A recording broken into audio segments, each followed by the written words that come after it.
Welcome to Equal Inspired, the inclusive podcast, brought to you by Equal IT. Gavin van Lelyveld joins us, who's been a web developer since the 90s and a full-time people manager since 2016. Gavin is on a mission to transform software development by bringing people from underrepresented groups into leadership. How is Gavin doing this? Well, teaching empathetic leadership, building transparent processes, and demonstrating open communication. Gavin is especially passionate about neurodivergence, disability, and of course, diversity. It's a real pleasure to be here. I'm really excited to chat with you. We'd love to know, first of all, how would you really define your personal mission statement right now? I'm always working on so many different personal projects, but the one that stands out for me in my career and work, it's why I started trying out consulting. It's that I want to transform tech by bringing more people from underrepresented groups into leadership. And for me, that's people of color, women, neurodivergent folk, and kind of the intersection of all that. That's where a lot of my energy and passion goes. And it's absolutely nothing I could do on my own, which is why I love meeting other people who are equally passionate about this and are working in that space on their own niches and in their own approaches. And but I would summarize it as that. Absolutely love the focus, and I totally agree with you. We're always learning in this journey on these topics. There's always conversations to be had, experiences to be shared. And I always say this, but we're never quite the finished article, when we're doing these types of work and having these types of conversations. I shared a little bit of your background in the introduction, of course, but could you just shed a little bit of light for our audience into your background from a leadership and technical perspective? I've always been around tech. I've been really lucky to be a second generation software person. My father was doing programming in the 80s, so I've always kind of been around computers and technology. Although when I was in high school, I wanted to go into acting for some reason. Well, it was fun, but it wasn't a career. So I managed to study tech and go into the industry, and I started out doing tech support. And from there, I went into software development and web. I discovered early on that I had a passion for leadership and caring for people. When I ended up leading a small team and started doing one-to-ones, and it seemed so more meaningful, and I got so much more joy out of that than I did out of coding. But I didn't do anything with that. I went and started my own business and freelanced for years. And it took me another decade to get back into the industry and to kind of get into a full-time leadership position where I ended up managing people and managing teams. And where I'm ended up now is my focus is very much on coaching and mentoring and supporting other leaders, supporting aspiring leaders, following that mission I spoke about earlier, trying to share whatever knowledge, connections, insight I have to kind of support people in that growth and help them kind of navigate the industry, because a lot of the way things work is not really obvious and can really be very frustrating for people. Oh yeah, it can be a maze to navigate through all of these different things that go on, and the focus that you have now, the coaching that you're doing. I'm just curious, Gavin, how would you describe your coaching style? At a previous role I had where I was consulting, I described it as mothering as a service, really kind of bringing that almost mama energy to the space and the people I work with, which is a lot of kind, gentle, pushing and nudging. Sometimes I'm not mad, I'm just disappointed kind of energy. But really bring wisdom and experience to the environment. And for my one-on-one and kind of group coaching stuff, it's very much about listening, giving people a space to talk, to kind of understand and work out what's going on with them. It's a bit of, I've been very informed by kind of the therapy approach because I've been in therapy for a very long time. So it's a combination of that idea that for many things, people can work out the answers on their own, but not always. Sometimes you just don't know what you don't know, and you need direction and advice and that kind of like direct coaching. And so it's kind of a mix of that. But really, I try to focus on listening the most. Listening is so powerful, active listening, and you're kind of listening to understand, not just listening to respond. And it's interesting, those concepts that you touched on in terms of your consulting approach, because I had a conversation a while back with many folks, underrepresented folks, and I asked them around when they felt like they most belonged in an environment, what were the behaviors, what were the actions that led them to individually feel that they could belong? Because of course, it's very individual. We can't tell people that they belong. But some of those reoccurring themes were leading with empathy, humility, feeling understood, someone actually listening, genuinely understanding and caring. So I just found that really refreshing that you shared some of those points on your style and how that can really correlate to encouraging more psychological safety. Your mission is so powerful and so important. And I'd love to understand for you, what does inclusion really mean to you? Inclusion for me at the core is embracing difference. If I could boil it down to that, it would be about embracing difference. We're human beings and we're comfortable being around people that are like us, people that maybe think like us or talk like us or have the same interests. And inclusion for me is a radical acceptance that some people are different. They have different interests, approaches, ways of thinking, ways of being that can't be that don't need to be changed, that can't be made to be like yours, that can't be homogenized. And when you embrace difference, you embrace an acceptance that some people are just going to be different from you, and that's okay. And at the heart of D&I work, that's not only okay, that's actually brilliant. That's good for doing better work, for producing better quality stuff, for kind of engaging with the diversity of people that exist in the world. We see firsthand the negative impacts it can have on products, on environments, when organizations aren't striving for these more inclusive environments where any individual from a diverse background can thrive. And I'm just curious, from your own experiences through the consulting work that you do, how do you feel it really hurts an organization when they do ignore inclusion, ignore the importance of having more diversity and celebrating that? It's very self-limiting. You prevent yourself very often from building the kind of products that the people that are meaningful to the people who use them. If your organization lacks diversity and isn't as diverse as, if you're building an app that all kinds of people are meant to use, but you are very limited in who you hire, you're not going to be able to actually solve the problems that they have. In a very practical way, you also limit your access to talent if you limit your hiring approaches and have very limited ideas of what good looks like, which is foolish. There's so much good talent out there, and being closed-minded makes it harder to hire. And you limit access to new ideas. Like one person can only think of so many kinds of things. You need someone you need people with different perspectives, and especially wildly different perspectives.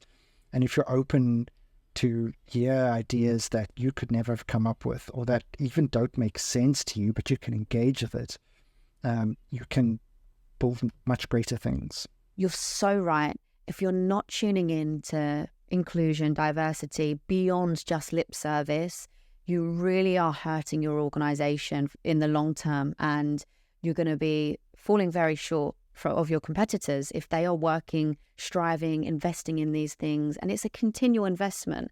I know we spoke about that as well. We're never the finished article, but we're continually having to think of new ideas, think of new adaptations, new ways to, I guess, allow every community to feel like they can belong. For you, what qualities do you feel actually make an inclusive culture?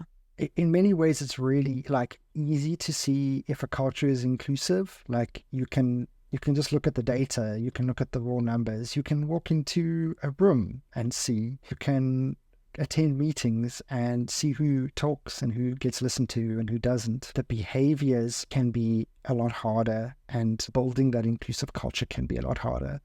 But what I tend to look for to see if a culture is inclusive is a bit of what we spoke about earlier, is listening. Do people actually listen? Do they recognize power dynamics? Do people in power actually listen to people who don't have power? And does that listening actually have an impact and lead to change? Are people willing to recognize when, organizations willing to recognize when they didn't get it right, when they can improve? And do they actually follow up and go and make those improvements? I think it is a combination of like that kind of self-awareness of looking how your organization might not be as inclusive as you want, and then being willing to take the steps to do that.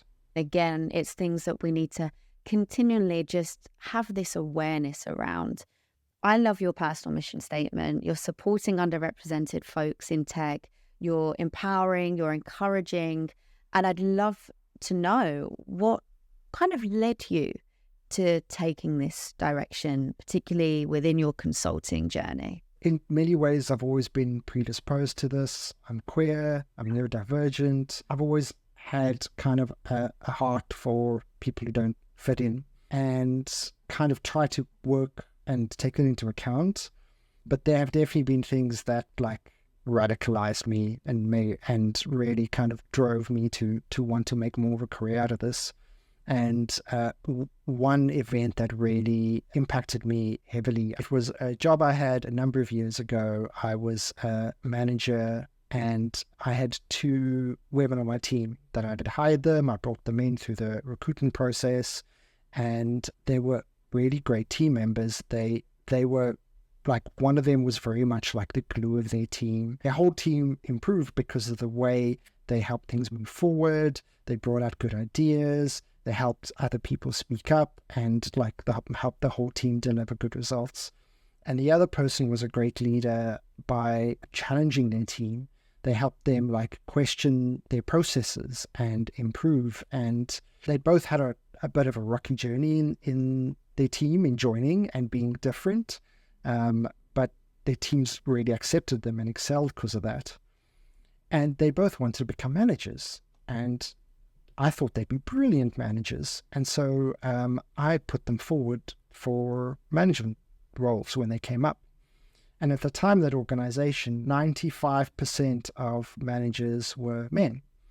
They had a real problem with diversity in their leadership, but unfortunately had a complete lack of awareness of it and a lack of willingness to do anything about it.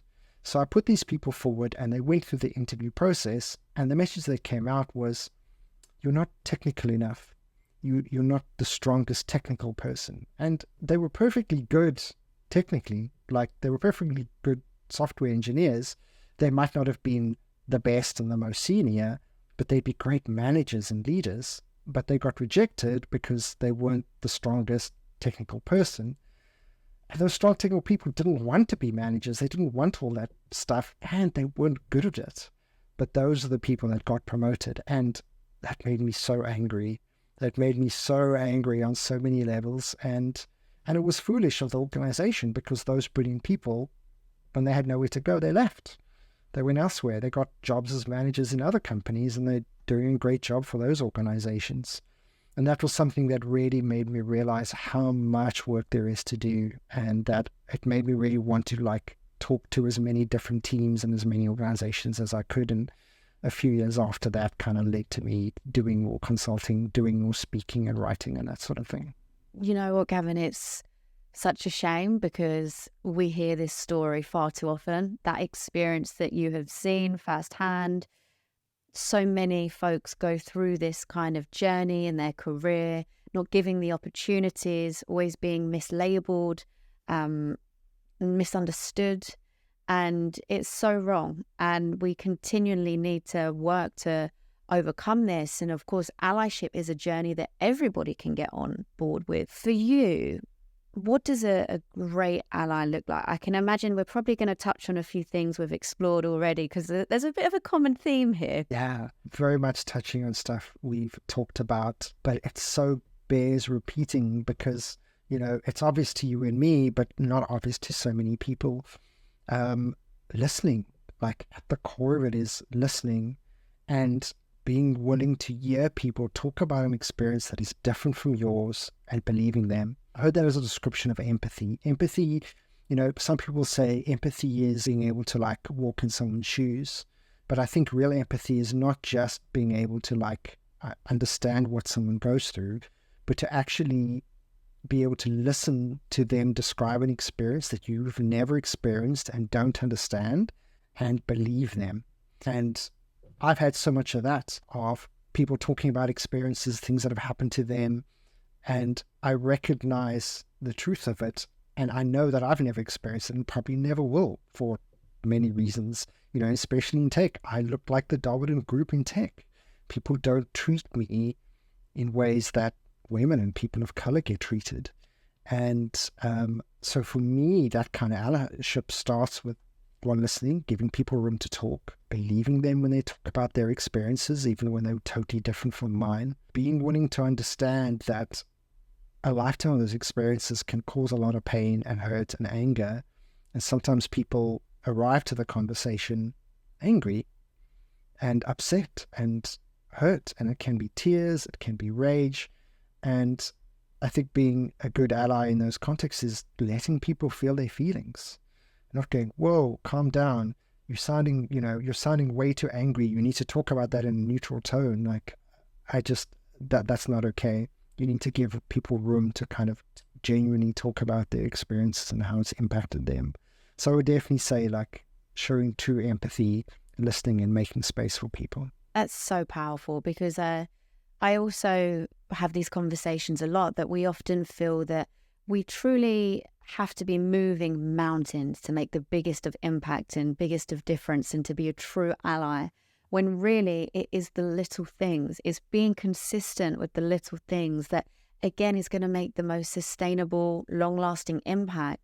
Of course, in terms of the conversations that you have with folks, the listening, the empathy, the believing in what they're saying is important. But what are some other little things you feel we could implement in our day-to-day that can begin to make a difference, not necessarily in terms of when we're having the conversation, but prior to that, so folks know that we are approachable? I would say keeping your eyes open. If you've listened to enough people, you start to see the patterns.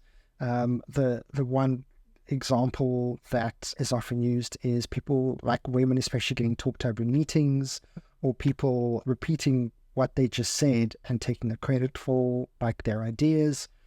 And what I found, especially as a manager, is to sit in meetings and watch for that. Watch who talks and who talks over who and who takes credit for ideas, and then calling that out. I often say to leaders, technical leaders, managerial leaders, anyone, your power is there to be used. If you witness something like that, it is your duty to speak up, to point it out. And you don't have to be like rude about it, but you can just call it out and say, oh, so if a woman on your team shares an idea and then everyone disagrees, and then some other person brings up the same idea and everyone agrees, you can go, that's a really good idea. The person brought it up, Susan mentioned that idea earlier on, and I think it's a really good one, and I'm glad you're all engaging with it. Or if you see someone being spoken over, you can go, hold on a sec, you're talking over so-and-so, give them a chance to finish. You can use your power and authority to make space for people. And I think, that's not the kind of thing that deserves a cookie or a pat on the back. That's just the behavior of a good leader. It's the kind of thing you can do consistently over time to show people that they belong, that they actually matter. That to me is the substance of showing someone they belong. You can tell someone they belong, but actually showing them that they belong by making space for them is vital. Yeah, they need to feel seen, feel heard, feel valued. And they are the key ingredients, as you say, to belonging and to being able to then thrive in in an organization.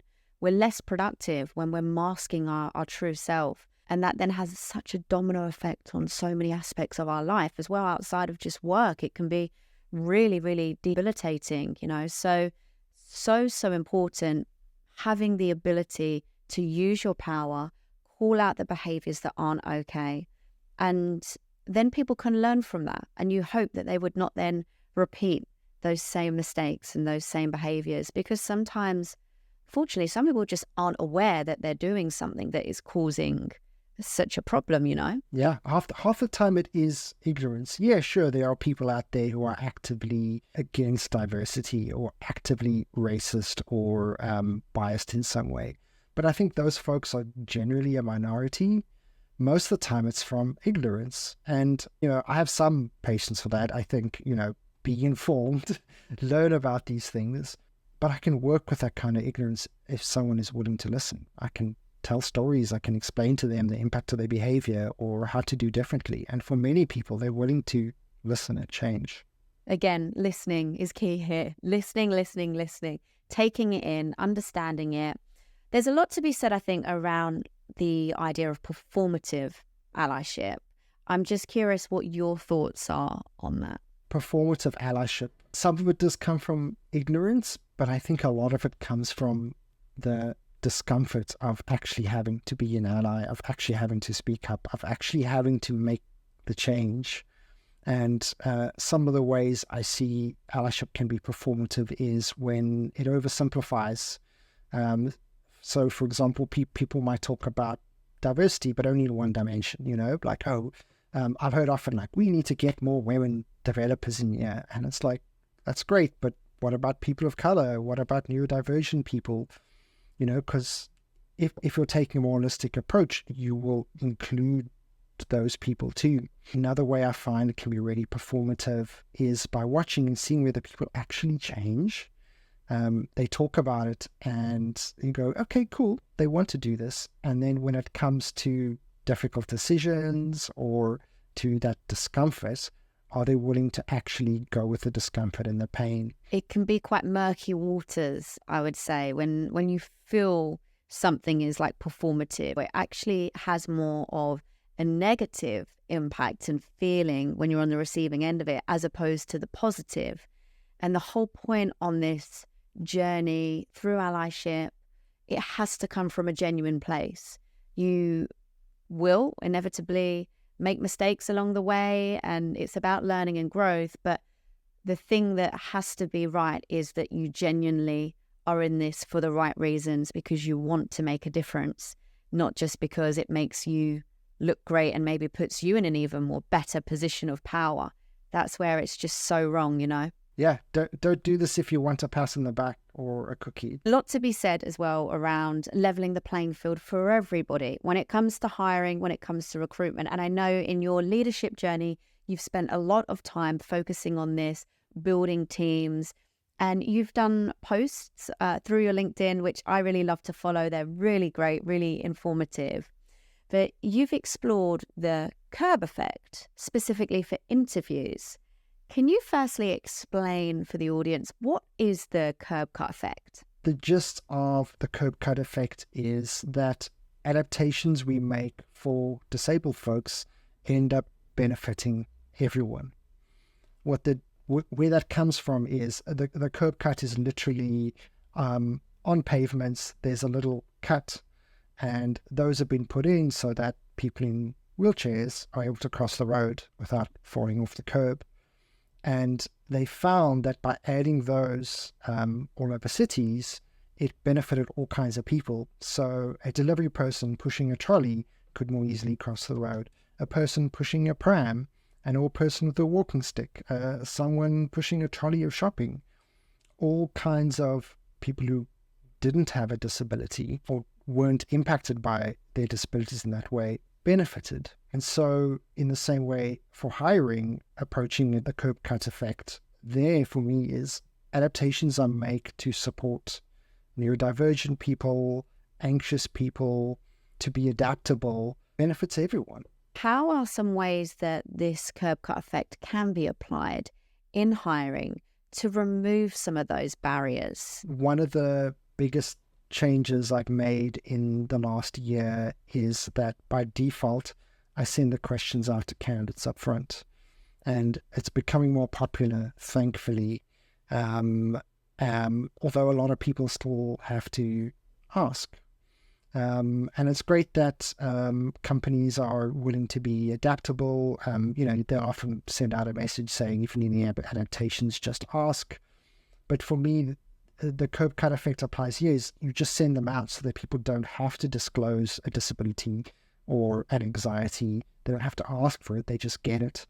And that ends up benefiting everybody. And I've seen it very much firsthand where I get to an interview and I can tell the person's nervous, and, we do some icebreaker stuff and they aren't quite relaxing yet. And then I ask the first question, and it's exactly the question I sent them. And they just go, and then they start reading from their notes and they tell a good story, and I can see they just start to relax immediately, and a lot of the anxiety falls away because they've been able to prepare and do their work. And that benefits people who aren't anxious because they know exactly what we expect of them. Even if they're a confident speaker in interviews, if I tell them what I'm looking for, what kind of stories to tell, their prep work is shorter. They can make sure their story is really polished and they're telling me the right story that covers all the aspects I want to know. That's one massive change that I've seen a really positive effect on. And I've seen when people don't read my email and don't read the questions, and even people who are confident, good at winging it, they come to the interview and they waffle a lot. And I've had this where I've asked candidates afterwards, did you see we sent you the questions? They say, oh no. And I can tell you were not prepared for this interview. Have you ever had any pushback on that when you've tried to propose it to the wider team? I'm just curious if you've ever had any negative opinions or views on that, and then how you've worked to overcome that, because I think that's sometimes what can hold some people back. They want to implement these things and they're worried maybe about getting the pushback, which they totally shouldn't, because this is to benefit everybody, but it still exists. People's preconceptions of what things should be and what shouldn't be and what's traditional and what's not. Oh, I've always had pushback trying to improve recruitment, from changing the questions to questioning the value of tech tests in engineering interviews to being this transparent. I've always had pushback from people. And for this question especially, the kind of pushback I got was, well, how do we know people aren't going to lie or tell me something like that they just looked up on Google? And I then have to check where their discomfort comes from and then start to question their assumptions about why they interview how they do. And for a lot of people, they interview how they do because that's how they got interviewed. And they've never actually questioned the value of the interview approach. So I then have to start talking about what makes a valuable interview question. How does it tell you something about the candidate? How do you learn whether they're competent for the job? If you're asking a question that anyone could answer with 30 seconds of Googling, it's just not a good interview question. And I often have to spend a lot of time helping people understand how to interview better and develop the kind of questions that they can send out and that someone can spend time preparing and will still be able to tell you a true reflection of the candidate. And especially in modern times, that even if you ran it through an AI to try and fill in the blanks, it wouldn't work, because the kind of questions you ask are so personal, so relevant to that individual's experience, knowledge, wisdom, whatever it is, that you will be able to tell right away if you're getting an authentic representation of a person or if they're pulling the wool over your eyes. Because that's one big thing everyone says to me. Oh, I knew someone, or I had a friend who worked with someone who got hired and couldn't do the job at all. They just bamboozled their way through the whole interview. Why would I give people the questions? We're just going to hire people that bamboozle. And I think because the whole process has been designed poorly and not reflected on. This is the thing. We have these traditional ideas of what interviews should be, what they shouldn't be, and it can be damaging. And much like tech is continually evolving and the world is changing, I also believe so do our styles around interviews, the training that we get from businesses. We have to move away from these outdated training ideologies and embrace things like inclusive interview training, for example, because these are things that we aren't necessarily taught, we don't know about. If you were to set out an inclusive training to your leaders, what would be some of the key things that you would make sure would be absolutely imperative for you to include? So the approach I am taking with recruitment, I'm still workshopping these ideas and to write more about it, but I've come up with team: transparent, efficient, adaptable, and measurable. And the whole recruiting pipeline, I think, needs to take it into account. So what I mean transparent is being really, really open with candidates, with everyone involved, about what the process is, how many stages there are, who's going to talk to them, what the questions are, how they get evaluated, when decisions are made. Because so often it's opaque. You never know how long it's going to be or when it's going to finish or what's going to happen. So I believe transparency is vital. Efficiency. So many organizations want 5-6 interviews, or they spread it out over months, and it's a waste of time for candidates. It's a waste of time for the interviewers and decision makers. Adaptable, especially being willing to not be completely rigid in your process. And that means changing up when you interview, changing up how many interviews you have, changing up just being willing to listen to candidates and being willing to adapt that process.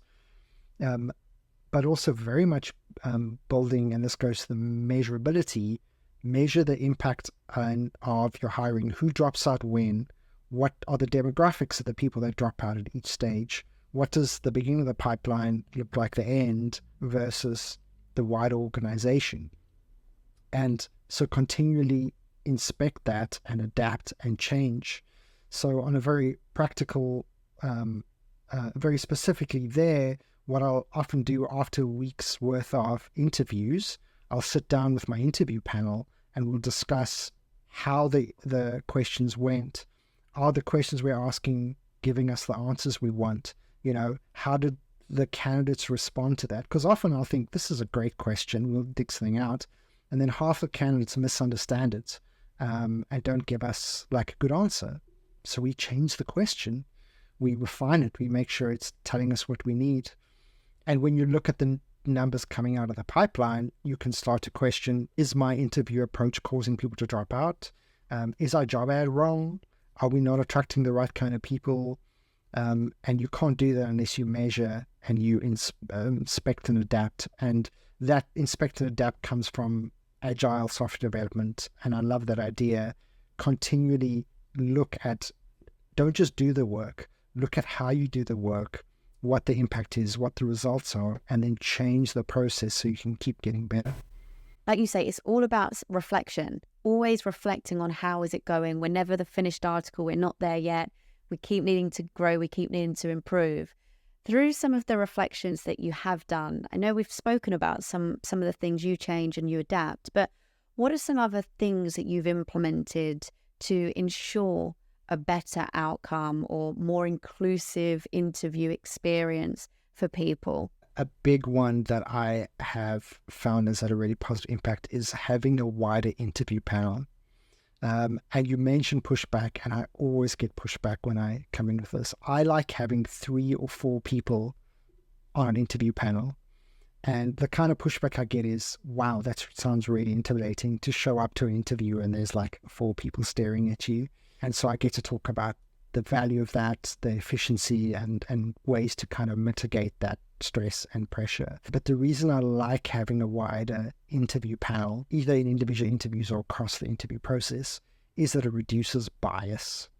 And so much of this work for me is about reducing bias. You can't eliminate bias, but you can challenge your own bias and the biases of others to get diverse outcomes from your pipeline. And building a diverse interview panel is like one of the key ways that like you achieve that. And I go out of my way when I'm building a panel to choose people who are different from me, who maybe have a different title or different role, but very often a different outlook. You know, I've put people on interview panels that, I'll be honest, I don't even really like them. They're not my kind of people, but I recognize that they are competent, that they know how to tell whether someone can do the job. I want them on my panel. I want their perspective. And I found that really valuable. I can tell you a story of how that has saved me. This was about a year and a half ago. I was running an interview pipeline, and we interviewed this one candidate, and I thought they were brilliant. I thought, yes, I love this person. I want to get them in, I would just get them in right away, if I could. And got to the interview wash-up, the post-interview discussion, and said this to my interview panel, and they were like, "No, Gav, no, what are you talking about?" And so we followed our process. We reflect on the answers and how it fits, for competency. And they pointed out all the little red flags, all the problems that this person had brought to the interview, which showed that they weren't ready for the job.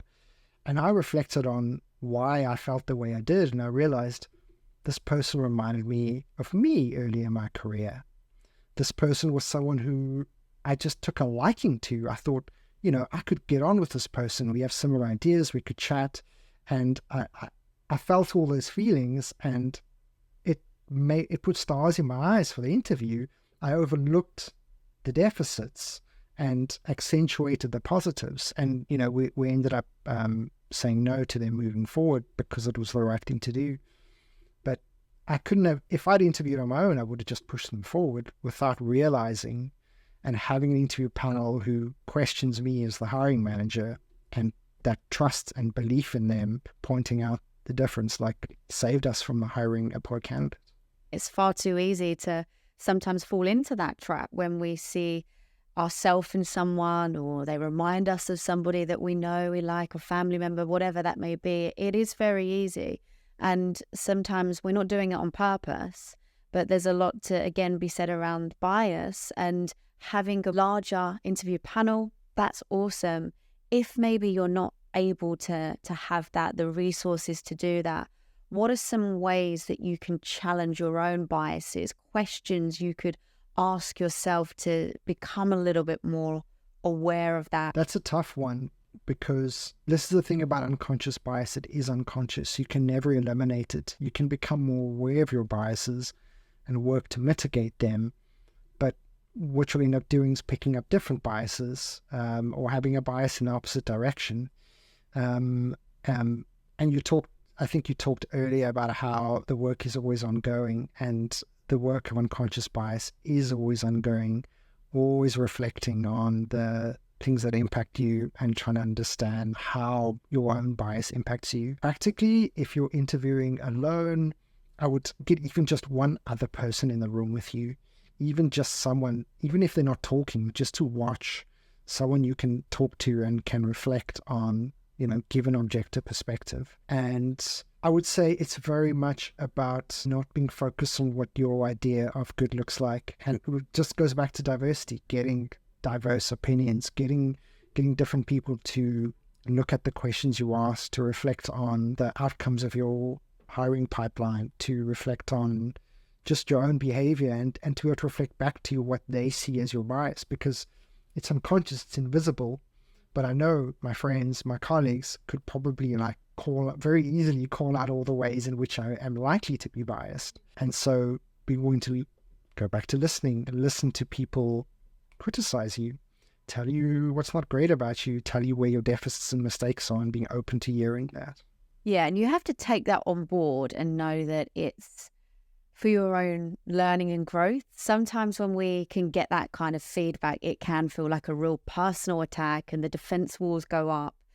But on this journey, we do have to be open to being challenged, to slipping up, like we say, being even called out ourselves. And know that, okay, it's to make me a better, more well-rounded version of myself, if it's done, of course, in a respectful way, as opposed to a real personal attack.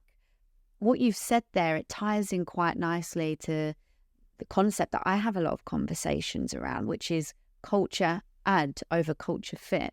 So going into hiring and having that perception, that mindset, how is this person going to add to what we already have, not fit in?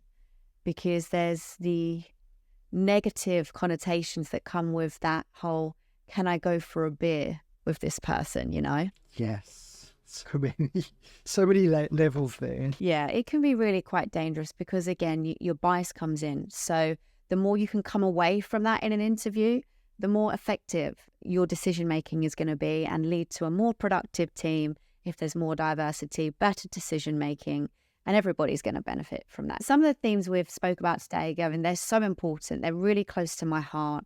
Again, just to summarize, that whole idea of listening, being open to the conversations, being proactive in your learning and your journey as well, not necessarily putting it on the person from that specific community experience, not putting it on them to teach you all of the ways and all of the things that you need to do. You have to take accountability and be proactive in your own growth and your own learning. And I know in your work you enjoy slogans, you're one for slogans. So when it comes to allyship, inclusion, quite broad, but what would be one of your favorite slogans that folks can take and use as a source of inspiration? Well, I'll tell you my personal motto, which underlies all of this for me. And I don't know how relevant it would be to other people, but my personal motto is embrace the other.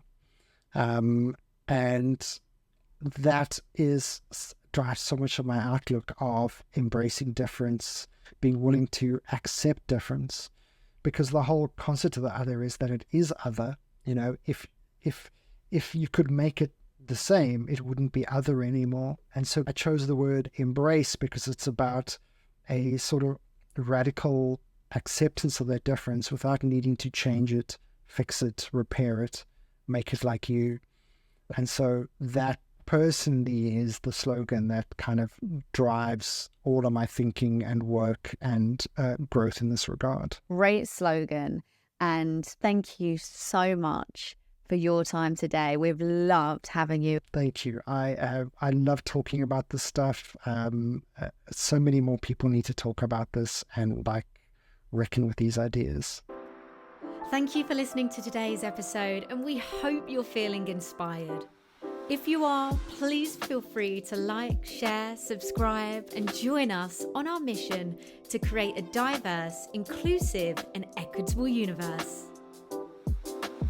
This podcast is brought to you by Equal IT, a mission-driven business working to diversify tech teams through refined talent acquisition, complemented by diversity and inclusion consulting. As an Azure Heroes inclusive leader, we aim for teams to cultivate a strong sense of belonging and equity. Find us on Twitter and LinkedIn. We welcome your feedback, questions, and would love to hear from you. Join us next time on Equal Inspired.